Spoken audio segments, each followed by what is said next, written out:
तो आज बच्चों तुम्हारे लिए एक क्वेश्चन है। अगर हमारे पास एक रिएक्शन है H2 plus O2 that gives H2O, तो अगर हम इसे बैलेंस कर लें तो कुछ इस तरह से रिएक्शन है।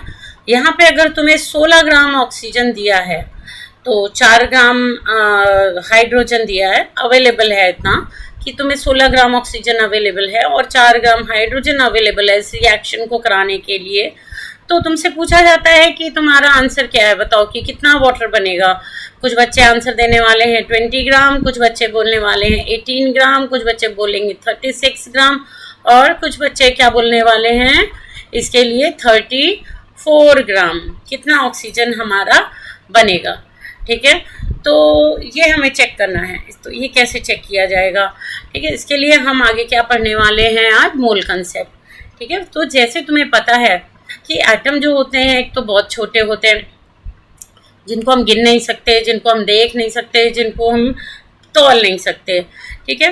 तो इसके अलावा हम ये भी जानते हैं डजन के बारे में, डजन में हो गया 12, पेयर में हो गया 2, ठीक है। तो इसी तरह साइंटिस्ट ने क्या किया, उन्होंने कहा कि चलो एटम को गिनने के लिए हम एक नंबर ले लेते हैं और उस नंबर को बोला गया एवोगैड्रो नंबर। उन्होंने कहा ये एवोगैड्रो नंबर है, हम इससे एटम्स को काउंट करेंगे। तो लेट की उन्होंने मान लिया ऐसे कि हम एक बोरी बना लेते हैं, ठीक है, जिसके अंदर 6.022 इंटू 10⁻23 पार्टिकल्स हैं। ऐसी बोरी हम हर एक एलिमेंट, जैसे हाइड्रोजन की बना ली, हीलियम की बना ली, लिथियम की बना ली, बेरिलियम की बना ली, बोरॉन की बना ली, हर एलिमेंट के लिए हम अलग अलग एक बोरी बना लेते हैं। तो अगर यही बोरी हाइड्रोजन की है, ठीक है, तो उन्होंने बोला कि अगर हम गिन के तो इसके अंदर पार्टिकल नहीं डाल सकते ना, तो उन्होंने कहा हाइड्रोजन का एटॉमिक मास कितना होता है। हाइड्रोजन का एटॉमिक मास होता है 1, तो तुम 1 ग्राम ले लो हाइड्रोजन का, इस बोरी में भर दो, उसके अंदर कितने पार्टिकल हो जाएंगे 6.022 इंटू 10⁻23 हाइड्रोजन के एटम हो जाएंगे और यही हाइड्रोजन का 1 मोल कहलाता है। इसी तरह से अगर हम कार्बन की एक बोरी ले रहे हैं, ठीक है, जिसके अंदर हमें 6.022 इंटू 10 यानी एवोगैड्रो नंबर के बराबर के पार्टिकल करने हैं, तो हम क्या करेंगे, उसको कितना ग्राम भरेंगे। कार्बन का एटॉमिक मास होता है 12, तो अगर हम इसके अंदर 12 ग्राम कार्बन ले लें तो वो उसका 1 मोल होगा और बिना गिने हम बोलेंगे इसके अंदर इतने पार्टिकल हैं। सिमिलरली अगर हम ऑक्सीजन एटम की ले रहे हैं बोरी, ऑक्सीजन एटम के लिए हमें 16 ग्राम लेना पड़ेगा, 16 ग्राम की बोरी लेनी पड़ेगी, 16 ग्राम ऑक्सीजन भरना पड़ेगा इसमें, ठीक है। 6.022 इंटू 10⁻23 और ये ऑक्सीजन का 1 मोल होगा।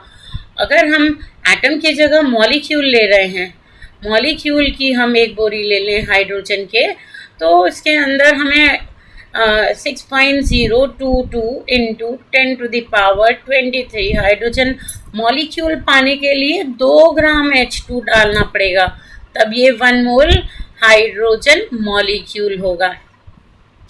सिंपल बात हो गई कि अगर हमें किसी भी एलिमेंट का 1 मोल लेना है तो हमें क्या लेना है, उसका एटॉमिक या मॉलिक्यूलर मास इन ग्राम एक बोरी में ले लो, ठीक है। और वो किसके बराबर होगा, उसके अंदर होंगे 6.022 इंटू 10⁻23 पार्टिकल। अब ये पार्टिकल जो हैं वो अलग अलग क्वेश्चन में अलग अलग हो सकते हैं, वो एटम भी हो सकते हैं, मॉलिक्यूल भी हो सकते हैं, आयंस भी हो सकते हैं, इनमें से ये कुछ भी हो सकते हैं। तो अगर अब हमारा क्वेश्चन है कि H2 प्लस O2 और वो हमें दे रहा है 2H2O, बैलेंस इक्वेशन है हमारी ये। तो अगर हम अब इसे मोल से समझें तो 2 मोल यानी हमने 2 बोरी हाइड्रोजन की ली, 4 ग्राम, यहाँ 1 मोल है, 1 मोल ऑक्सीजन का लिया, 1 मोल ऑक्सीजन यानी 32 ग्राम, तो हमें 2 मोल वाटर मिल रहा है। 2 मोल वाटर का मतलब कितना हुआ, 18 इंटू 2 36 ग्राम। लेकिन अगर हम 16 ग्राम ले रहे हैं, ठीक है, यानी अगर हम 1 मोल एक बोरी की जगह आधी बोरी यूज़ कर रहे हैं ऑक्सीजन की, तो हमें हाइड्रोजन भी आधा ही यूज़ करना पड़ेगा ना। तो हमें 1 मोल हाइड्रोजन हमारा यूज़ होगा उस किसके साथ, हाफ मोल ऑक्सीजन के साथ, यानी यहाँ पे 2 ग्राम ही केवल हाइड्रोजन यूज होने वाला है और वाटर हमें मिलने वाला है। वाटर भी आधा मिलेगा।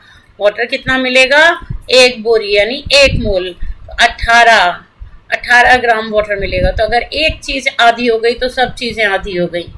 अगर हमने ऑक्सीजन को हाफ क्वांटिटी ली है, बैलेंस में हमें 32 ग्राम लेना पड़ता बैलेंस इक्वेशन में, लेकिन अगर हमने उसकी हाफ क्वांटिटी ले ली तो बाकी सबको भी तुम्हें हाफ करना पड़ेगा। ठीक है, तो ये हमारा मोल कंसेप्ट है, क्योंकि अगर यहाँ पे 2:1 का रेशियो है तो ऑलवेज फेवर करेगा। अगर हमने ये ले लिया हाफ, यानी ये हमने 0.5 ले लिया, तो ये हमें 1 मोल लेना पड़ेगा और उससे हमें 1 मोल वाटर बनेगा। तो अब नंबर ऑफ मोल निकालने के फॉर्मूले कौन कौन से हैं हमारे पास। नंबर ऑफ मोल्स निकालने के लिए given mass upon molar mass. पहला formula given mass upon molar mass. तो अगर तुम्हारे पास, अब हमारे पास क्वेश्चन है कि 88 ग्राम कार्बन डाइऑक्साइड में find number of moles, number of moles. ठीक है, तो फॉर्मूला हमारे पास ये है। तो नंबर ऑफ मोल्स क्या हो जाएंगे, कार्बन डाइऑक्साइड का मोलर मास कैसे निकालेंगे, कार्बन का 12, ऑक्सीजन 16 इंटू 2, इसको मिला के ये हो जाता है 44। गिवन मास यानी जो तुम्हें क्वेश्चन में दिया गया मास है वो गिवन मास, अपॉन जो तुमने कैलकुलेट करके निकाला है वो तुम नीचे रखोगे, तुम्हारा हो गया 2 मोल। तो हमारा ये फर्स्ट फॉर्मूला है। नेक्स्ट हमारा क्या फॉर्मूला आ रहा है, नंबर ऑफ मोल्स में, नंबर ऑफ मोल्स में दूसरा फॉर्मूला आ रहा है गिवन नंबर ऑफ पार्टिकल, इसके अलावा डिवाइडेड बाय 6.022 इंटू 10⁻23। इसमें हम ऐसे भी कर सकते हैं कि अगर हमारे पास क्वेश्चन है find the number of moles in 2 gram H2, तो 2 मोल H2, ग्राम की जगह हम क्या लिख लेते हैं 2 मोल H2। तो हमारे पास नंबर ऑफ मोल्स कितने हैं 2, गिवन नंबर ऑफ पार्टिकल हमारे पास कितने हैं वो हमें निकालने हैं। तो अगर हम इसको इधर ले जाएं क्रॉस करके, तो इंटू 6.022 इंटू 10⁻23, तो 12.044 into 10⁻23 given number of particle of hydrogen यहाँ पे हो गए। 2 फॉर्मूले हमारे हो गए। नंबर 3, टोटल हमारे पास 4 फॉर्मूलेज हैं। Number of mole is equal to m into V. n क्या है, number of mole, number of moles. ये बहुत ही इंपॉर्टेंट फॉर्मूला है जो कि तुम्हारे नीट के एग्ज़ाम में, जेई के एग्ज़ाम में, इन सब जगहों पे भी बहुत ज़्यादा पूछे जाते हैं, इंक्लूडिंग तुम्हारी एनसीईआरटी में भी ये कवर होते हैं। ठीक है, number of molarity into volume, और यहाँ पे वॉल्यूम लीटर में होना चाहिए। तो अगर मिलीलीटर में है तो उसको तुम 1000 से डिवाइड कर लो। तो अगर हमारे पास एग्जाम्पल है कि calculate number of moles in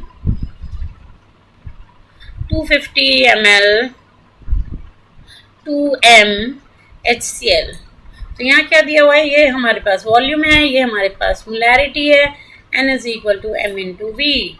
m कितना है 2, मोलैरिटी क्योंकि मिलीलीटर में दी हुई है तो हम 1000 से ज़रूर डिवाइड करेंगे। 1/4, 2 से यहाँ डिवाइड होगा, 2 ज़ा 1/2, और ये हो गए 0.5 मोल। 0.5 मोल यानी 0.5 मोल HCl हमने 1 लीटर में मिलाया है। हाफ बोरी, आधी बोरी हमने 1 लीटर पानी में मिलाई हुई है HCl की। फोर्थ फॉर्मूला है हमारा गैसेस के लिए। गैसेस के लिए ये फॉलो होता है एट STP। STP क्या हो गया हमारा, STP हो गया टेम्परेचर जब 0 डिग्री सेल्सियस हो और प्रेशर हमारा 1 बार हो, इन कंडीशन को हम कहते हैं STP। तो एट STP 1 मोल ऑफ, ये लर्न करना है, 1 mole of any gas occupies 22.4 litre volume. तो यहाँ पे फॉर्मूला हमारा बनता है number of moles is equal to given volume of gas at STP, और ये लीटर में होना चाहिए, डिवाइडेड बाय 22.4 लीटर। इसका हम एक क्वेश्चन ले लेते हैं, find number of moles at STP of 11.2 litre of carbon dioxide. तो नंबर ऑफ मोल्स हमारे कैसे निकलेंगे? Number of moles is equal to होने वाला है, गिवन वॉल्यूम है 11.2 और 22.4, 1 ज़ा 2 ज़ा 1/2 0.5 मोल। इसका मतलब अगर हमारे पास 11.2 लीटर कार्बन डाइऑक्साइड है तो हम क्या करेंगे, उसको डिवाइड करेंगे, हमारे पास आधा मोल, आधी बोरी कार्बन डाइऑक्साइड की मिल जाती है। नेक्स्ट जो हमारा वीडियो होगा उसमें हम PYQs करेंगे और जो भी तुम्हारे नीट के इम्पॉर्टेंट क्वेश्चंस हैं उनको हम लेंगे। इस टॉपिक से रिलेटेड जो भी क्वेश्चन है उनको हम क्लियर करेंगे। आपको अगर ये मेरा वीडियो पसंद आया है तो इसे लाइक करिए, शेयर करिए, सब्सक्राइब करिए और कमेंट करिए। Thank you.